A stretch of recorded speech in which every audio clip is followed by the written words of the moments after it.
संध्या का समय था। 12 वर्षीय नंदिनी स्कूल से लौटी थी। वह हमेशा की तरह खुश और चहकती हुई घर आई, लेकिन आज उसके चेहरे पर कुछ अलग था। वह चुपचाप बैग रखकर अपने कमरे में चली गई। माँ कविता उसे देखकर थोड़ा परेशान हो गई। आमतौर पर नंदिनी आते ही अपने दिन भर की कहानियाँ सुनाने लगती थी।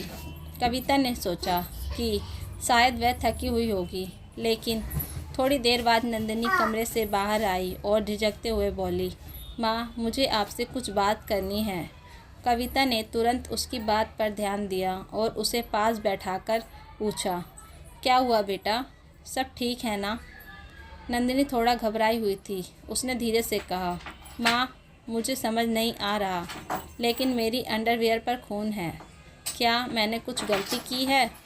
कविता ने उसकी बात सुनी और समझ गई कि नंदिनी को पहली बार पीरियड्स आए हैं। उसने नंदिनी को गले से लगा लिया और प्यार से कहा, बेटा, इसमें घबराने की कोई बात नहीं है। यह हर लड़की के जीवन का एक सामान्य और प्राकृतिक हिस्सा है। इसे मासिक धर्म या पीरियड्स कहते हैं। नंदिनी के चेहरे पर थोड़ी राहत दिखी, लेकिन उसकी आंखों में अभी भी कई सवाल थे। कविता ने उसे पानी पिलाया और आराम से बैठने को कहा। फिर उसने उसे विस्तार से समझाना शुरू किया।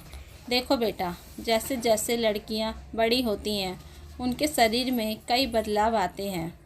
यह पीरियड्स उन्हीं बदलावों का एक हिस्सा है। हर महीने गर्भाशय में एक परत बनती है जो गर्भ धारण करने के लिए तैयार होती है। अगर गर्भ धारण नहीं होता तो यह परत खून के रूप में शरीर से बाहर निकल जाती है। इसे ही मासिक धर्म कहते हैं। नंदिनी ध्यान से सुन रही थी। उसने पूछा, माँ, क्या यह हर किसी के साथ होता है? कविता मुस्कुराई और बोली, हाँ बेटा, यह हर लड़की के साथ होता है। यह हमारे शरीर का तरीका है जो हमें बताता है कि हमारा शरीर स्वस्थ है और सही तरीके से काम कर रहा है। इसमें शर्मिंदा होने या डरने की कोई बात नहीं है। नंदिनी ने फिर पूछा, माँ, लेकिन यह कितने दिन तक रहेगा और क्या मैं स्कूल जा सकती हूँ?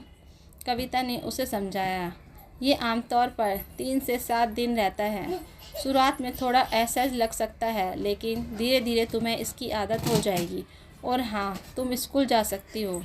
तुम्हें बस साफ़ सफाई का ध्यान रखना है और नियमित रूप से सैनिटरी पैड बदलना है।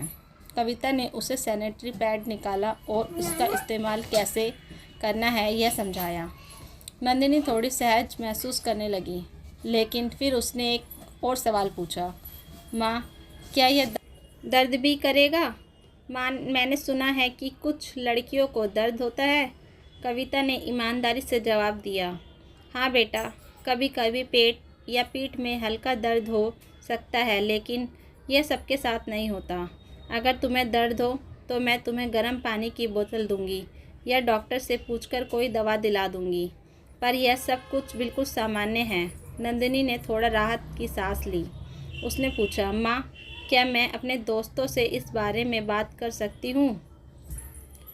कविता ने मुस्कुराते हुए कहा, बिल्कुल बेटा, इसमें कुछ भी छिपाने जैसा नहीं है। यह एक सामान्य शारीरिक प्रक्रिया है, लेकिन यह ध्यान रखना कि तुम इसे उनके साथ शेयर करो जो समझदार हों और इसे सही तरीके से लें।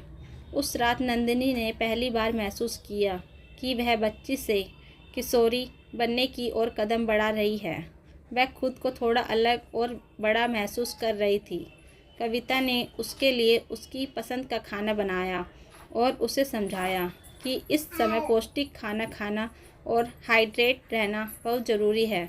कविता ने नंदिनी को यह भी बताया कि अगर उसे कभी कुछ समझ न आए या किसी चीज़ से डर लगे तो वह बिना झिझक उसके पास आ सकती है। नंदिनी ने माँ को गले लगाते हुए कहा, माँ, आप सबसे अच्छी हैं। आपने सब कुछ इतनी आसानी से समझा दिया। उस रात माँ बेटी के बीच का रिश्ता और गहरा हो गया। नंदिनी अब खुद को ज़्यादा सुरक्षित और समझदार महसूस कर रही थी। ये कहानी हमें यह सिखाती है कि बेटियों को उनकी पहली बार पीरियड्स के समय डराने या शर्मिंदा करने की बजाय उन्हें प्यार और समझ से समझाना चाहिए। यह एक नैसर्गिक प्रक्रिया है और इसे सहज रूप से स्वीकार करना उनके आत्मविश्वास को बढ़ाता है। दोस्तों, अगर आपको ये स्टोरी पसंद आई हो तो वीडियो को लाइक करें एंड चैनल को सब्सक्राइब कर लें।